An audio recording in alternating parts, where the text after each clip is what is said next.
And welcome into the Make the Money and Run podcast for Friday, November 5th. We're sponsored by the Britannia Arms of Cupertino and Capitola. Capitola down on the shores of the Pacific Ocean in the heart of Silicon Valley in the border of San Jose and Cupertino. The San Francisco Giants had 107 wins this year, the best record in baseball. Lost in the NLDS. Baseball season over now with the Braves World Championships. We got free agency, collective bargaining, everything that's going to go on in the winter, a little different winter this year. But more importantly for us in the Bay Area and our guest, Marty Lurie, the San Francisco Giants pregame host for a 4-hour pregame show Saturdays and Sundays during the year. It's after baseball season, but it's still busy. Buster Posey, Charlie O here, welcoming in the great Marty Lurie of the Giants broadcast. Marty, how are you? Thank you for the time as always. No, I'm glad to be with you. What a week this has been, huh? And what baseball news is coming up? Boy, this is just the beginning. Yeah, let's get to the news real quickly. The obviously the big story in baseball after the World Series ended, the retirement of Buster Posey. Look, Buster Posey, the greatest Giant in the greatest decade of San Francisco Giants history, the greatest Giant of this decade for the San Francisco Giants and their history. You've seen all his games. This is the best decade that they've had since they moved to San Francisco with the 3 championships. You've seen all his games. Just kind of, I'll let you open up the floor to you and let you kind of wax poetic like you do about Buster Posey and his impact. Well, his impact has been tremendous. There's a few ways to look at it. One, of course, the type of man he was to lead this pitching staff and to catch the way he did. When he first came up, he wasn't the greatest defensive catcher in the world. But through hard work with Billy Hayes and others, Dave Righetti, Mark Gardner, and people like that, he became a great defensive catcher, which is very important. They took the running game away by the end of, this past season. You couldn't run on him at all. So that's number one. Number two, he was the glue of the clubhouse. He was the guy that sort of quietly was the one who set the tone in the clubhouse. There's some crazy guys here over the last 10 or 11 years, some real characters, but Posey kept things together. The other thing was he was a clutch hitter, and the RBIs are there, the 1,500 hits are there, but when you needed to get a hit in a tough situation, that's the guy you wanted to have coming up. So that was important as well. So he meant a lot to the team. He was a coach on the field. He brought along a lot of difficult pitchers and Zito and Vogelsong and Lincecum and Bumgarner and Logan Webb and Cueto and people like that. So the impact he had on the team was really tremendous in so many areas, the offensive area, the defensive area, and also just being the guy who never got flustered. When he walked out to the mound, he didn't walk out to the mound and you saw fear in his eyes. He was always very calm. I always thought he was thinking about a day at the beach when he came out to the mound, and he relaxed everybody. So as the great general manager of the Yankees in the 20s and 30s said, Ed Barrow, he said, baseball players and baseball teams are born, they live, and they die. And that's kind of the metaphor. We've seen him born, we've seen him live, and now we've seen the end of his career. And that's baseball, and that's life, but it's okay. We got to see a great player for a long time who more than likely, there'll be a good debate about this for the next 5 years, will be a Hall of Fame player. The numbers are different. I'll go on just for a second here. The numbers that they look at today are different than what they looked at 5-10 years ago. Mm-hmm. You needed 3,000 hits. You needed 300 wins. Heck, there's guys in the in the waiting room here with 285 wins. Well, now they're talking about Hall of Famers with 200 wins, 190 wins, 2,000 hits, not 3,000. So he's going to fall into that category. And let's see where it falls in 5 years. The voters will be a lot younger, and they may not be bound to these traditional numbers anymore. I think he gets in, but it'll be a good debate to see. I'm with you on that. Vasuvada Party, Charlie O. Thanks to everybody.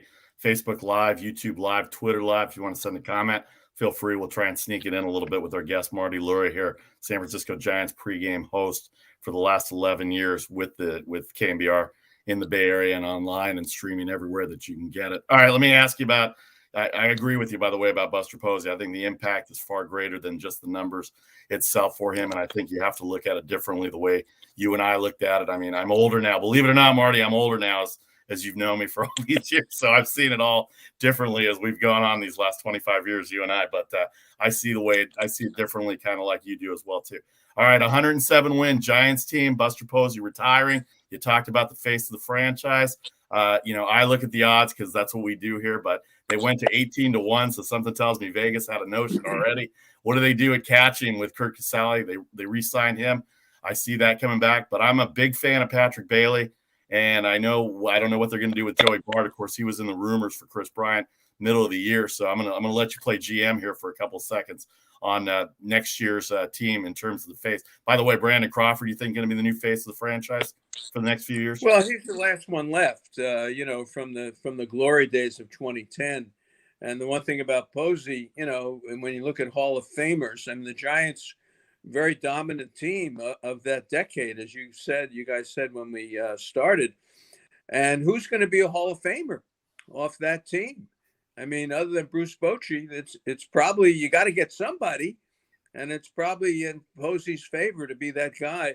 Second up is Crawford, who's been fabulous, and he had a rebirth of his career here at age 34. And yes, I think he becomes that one guy that can connect back to Lincecum's 14 strikeout game of Atlanta, or the next year when he came up at 2011 and 2012. Crawford is the guy. So what do they do? What do they do here at catcher? It's a good question.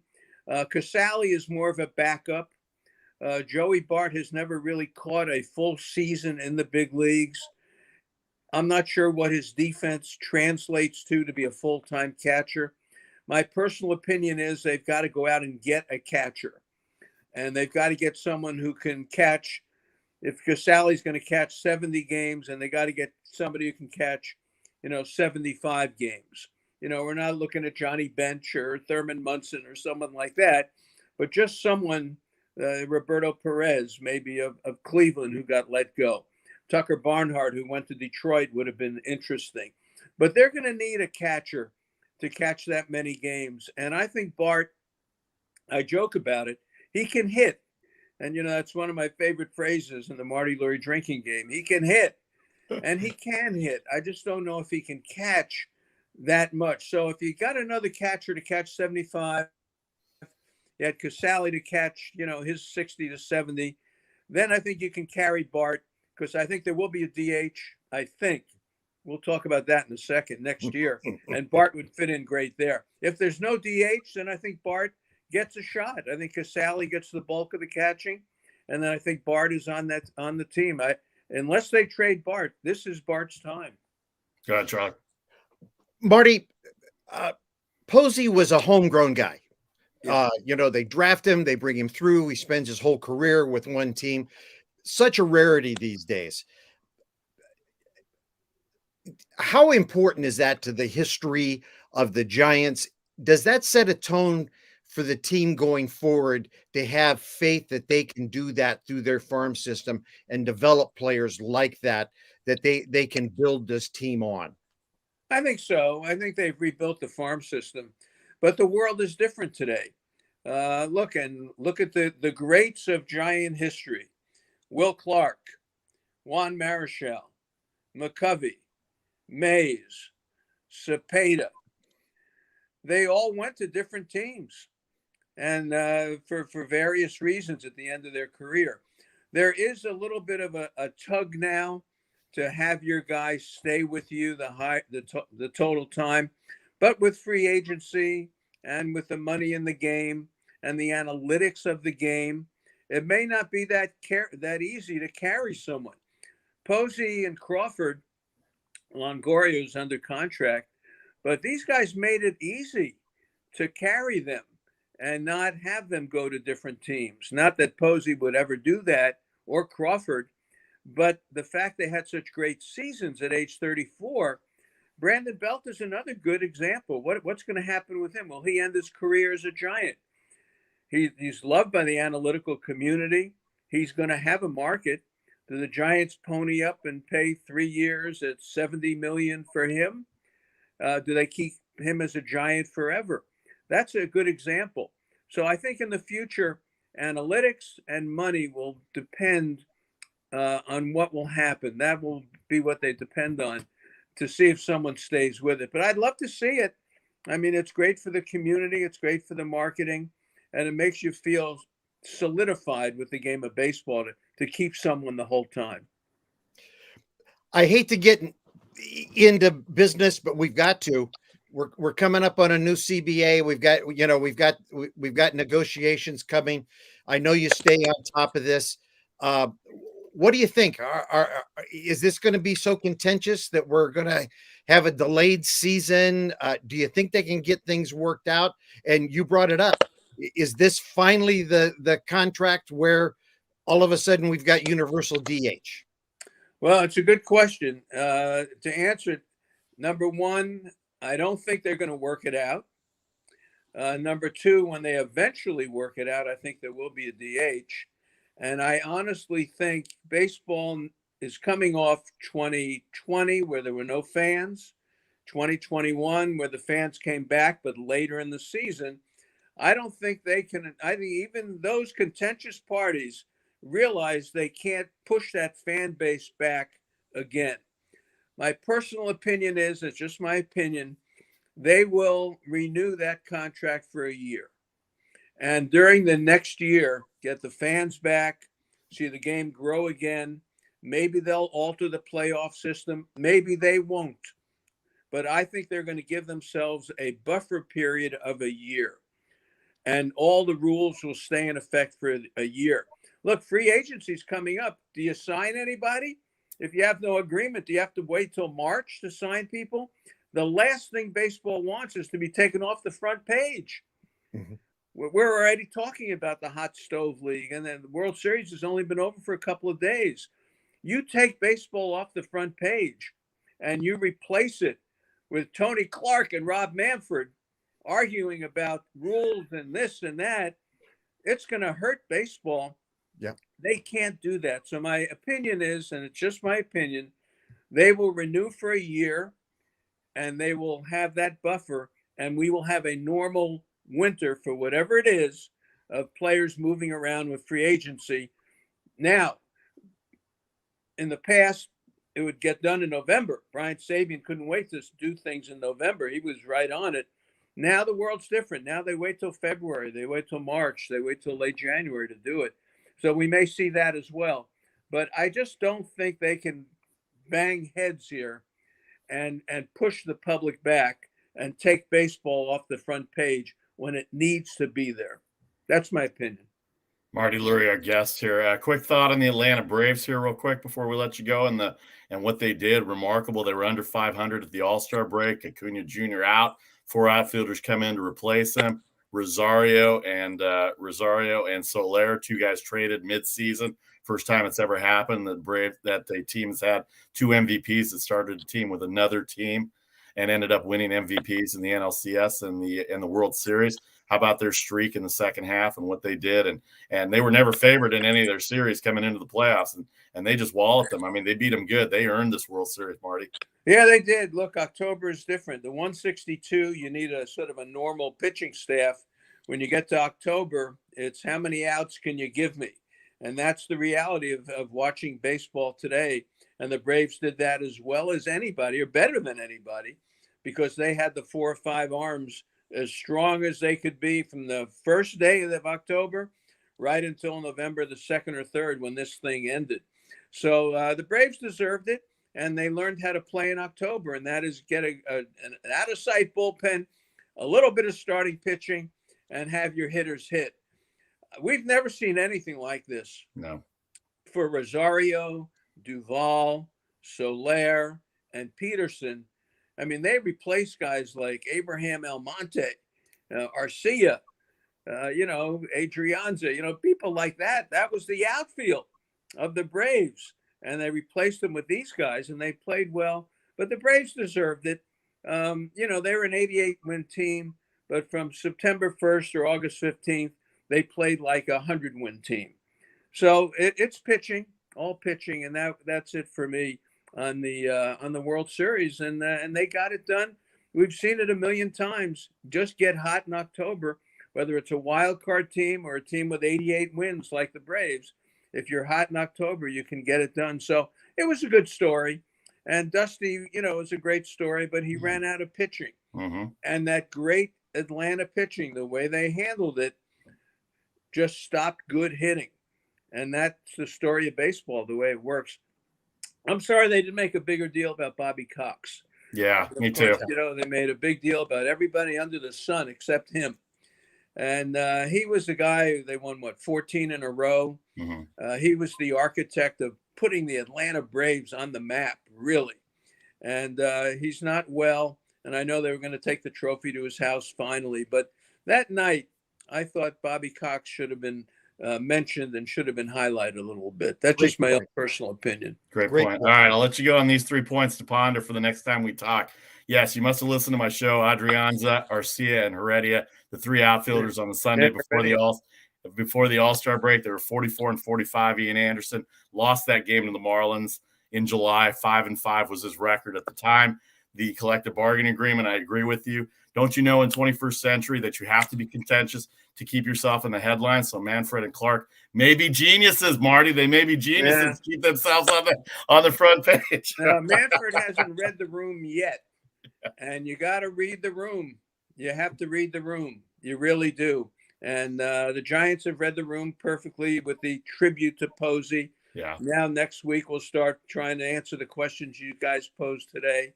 But you got to read the room. And Manfred and Clark have never really gotten together to read the room. What are you guys drinking this morning? You look like you're having fun. Water.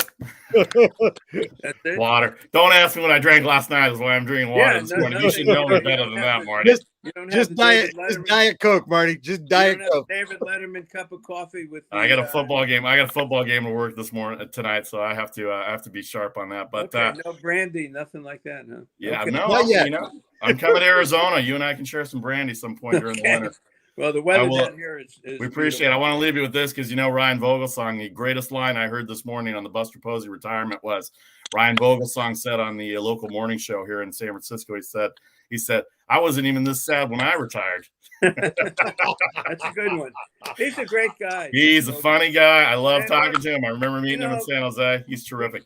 We could talk forever about it, but, you know, Posey coming back someday as a manager, it's not crazy.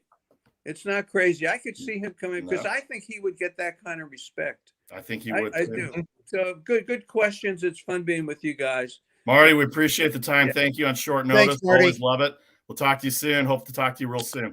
All right. Be well. Take care, Marty. Thanks, all right. We will say goodbye to Marty Lurie. Thanks to Marty Lurie, our guest, Facebook, Twitter, and YouTube live for the Friday Baseball Show, the final Friday Baseball Show. Vasu Vadaparty and Charlie O here with you. Another 15 minutes or so before we get to the Friday Football Show. Lots to talk about on the Friday Football Show as well. But right now we'll take 30 seconds, come back and recap what Marty said and talk a little 2021 baseball in 30 seconds.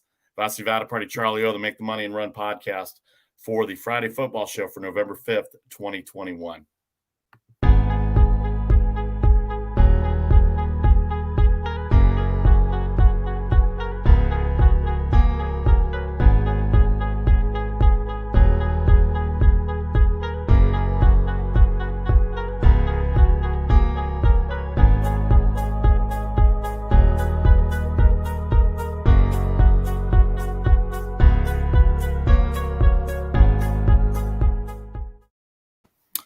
This is the Make the Money and Run Friday Baseball Show, the final Friday Baseball Show for November 5th, 2021, sponsored by the Britannia Arms of Capitola. Check them out at Britannia Arms at 831-464-2583, facebook.com/Britannia Arms Capitola, and also the Britannia Arms Cupertino in Silicon Valley, BritanniaArmsDeanza.com, 408-252-7262.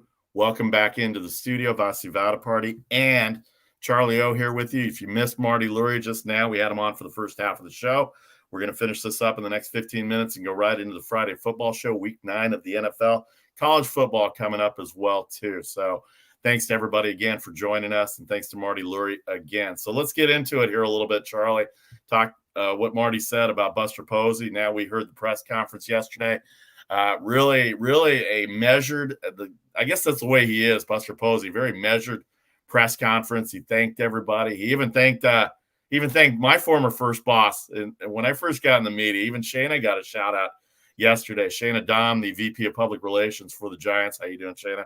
She hired me. Yeah, she hired me.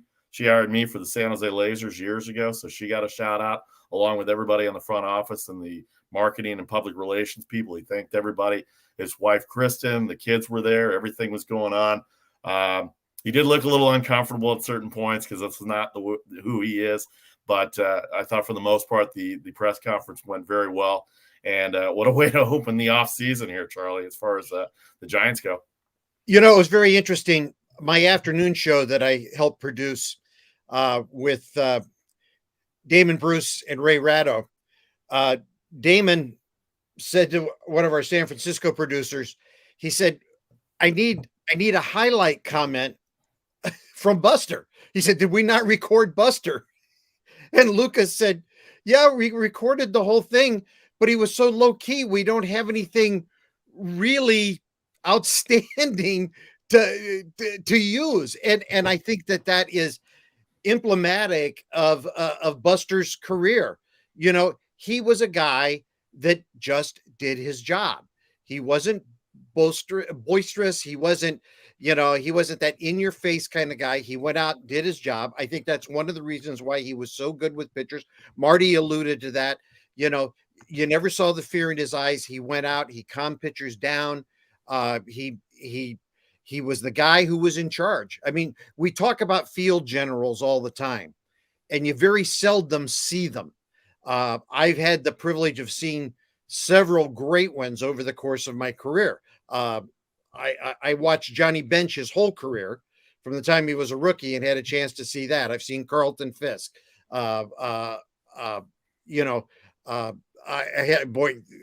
of the guys are just going out of my head, but Posey falls into that category. Yeah, I was thinking about it. Oh, I'm sorry. Go ahead. I thought you were. But you know, they're rare. They're rare, and one of the characteristics of those guys is that they usually don't have a ton to say, you know, because they do their work on the field. And I think that when you saw him not being real comfortable in front of the microphone, it's because he's much more comfortable talking to a pitcher on the mound. No doubt about it. No doubt about it. So Buster Posey retires at 34. For me, I was a kid. I was a teenager when Johnny Bench retired. Total different scenario. They were about the same age, but Johnny Bench struggled the last couple of years. You're a Reds fan, you know that. He played first base and he played third base, not very well, by the way. And I think Gabe Kapler gets a lot of credit for Buster Posey not having to play first base this year. And I don't think he wanted to be a DH, full-time DH, and I don't think he wanted to play first base. Well, I know Kapler didn't want him to play first base, and he certainly wasn't going to play third base like he did a few years ago when they needed him to play third base. But a different scenario and a different time. But Johnny Bench was worn down a little bit when he got to that point at age 35 when he retired in 1983. So about the same age for Buster Posey, about the same time frame, 13 years. Johnny Bench, I think, played 16 years. But he just wants to get back to his family. Eventually, he's going to move back to Georgia, according to what he said in the press conference, and that's where he's from. The funny thing is, and we only had limited time with Marty, the funny thing is I remember draft day when he got drafted, and I don't know the Florida State coach where he went to college at, but he was a shortstop coming up all through college, and his coach, whoever his coach was, and I will remember this, and I'll post that out later, but he had the foresight because he was the smartest guy in the field to move him to catcher. And knowing what we know now 13 years later about his speed and his lateral movement at catching is a lot different than lateral movement at shortstop. And I think moving him to catcher was probably the best thing that ever happened. And he ended up becoming a first-round draft pick. Plus, he could see the field in front of him, and he could make the decisions. And he could have been the manager on the field or the coach on the field for that scenario. So it's going to be a big loss for the San Francisco Giants, no doubt about it. Patrick Bailey, Joey Bart, come on down. You're the next contestants, and whoever else they get on the free agency side of this or trade. He mentioned Tucker Barnhart being traded from the Reds to the Tigers. That's a big loss for the Reds too from that scenario, Charlie. But where do the Giants go from here? I mean, Marty alluded to it a little bit, 107-win team. We saw the odds come out Dodgers are favored again at 5.5 to 1, and the Giants drop all the way down to 18 to 1 going into 2022. I mean, it's way too early to talk about it, but really, that's a big drop off from where I thought they would be for a 107 win team. Well, yeah, but Vasu, nobody believed in the Giants all season long, including moi. And so I'll be the first to say that. And so the fact that people are not giving them a lot of futures love right now doesn't surprise me. I think Marty was right in the fact that, you know what? I don't think the Giants believe in Joey Bart. I think if they believed in Joey Bart would have been the backup sooner. I think he would already be there on a regular basis with the big club. So I think Marty is right on when he says he thinks they're going to go out on the free agent market to find somebody that can catch 75 games this next season, because Posey's not replaceable, and they're not going to go out and spend the kind of money to find a big time free agent to just replace him. Because, well, first of all, because I don't think there's many guys out there that can replace him. And Salvador Perez is not available. Yeah, I was going to say, and those guys aren't available right now. So, but I think they're going to go out on the free agent market and find somebody who is a veteran that will that they can bring in and use that way. As far as the love, I mean, there's questions. What is Belt going to do? My feeling is, and I could be dead wrong. This is only my gut feel. My gut feel is they're not going to re-sign Belt. And I think it's an age issue because he's a lot of money and it's an age thing. And I don't think where they're trying to go, because remember, they're still rebuilding. I mean, no, they had 107 wins, but they're in the process of about a 5-year plan. And I don't think his age and that much money in those number of years fits that plan.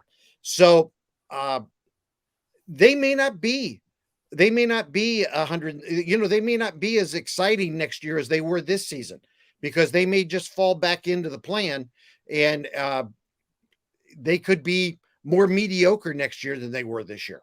We'll have to figure out what's going on with that. The pitching staff also a question. They've got free agents on there as well, too. So we'll see how that goes. Well, we did it. The Friday baseball show for the entire baseball year.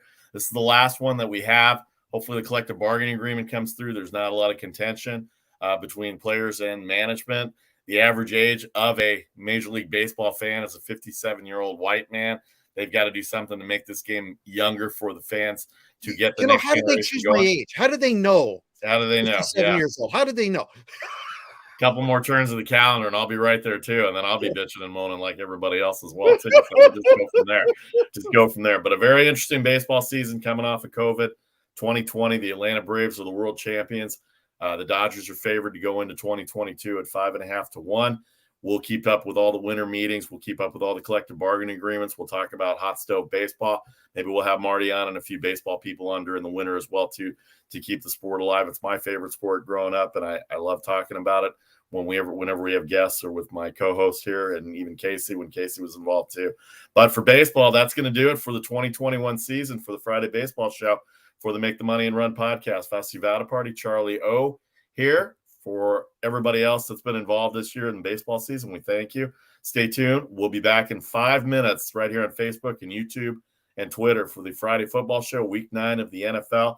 We already had a Thursday night game. We'll preview that. Lots of top 25 teams to talk about, top 25 games to talk about, as well as the rest of college football. We also have the first week of BCS rankings to talk about. But for Charlie O right now, Vasu Vadaparty, for right now, this is the Make the Money and Run podcast Friday Baseball Show, sponsored by the Britannia Arms of Cupertino and the Britannia Arms of Capitola. We will see you at approximately 5 minutes after the hour for the Friday Football Show. Take care, everybody. See ya.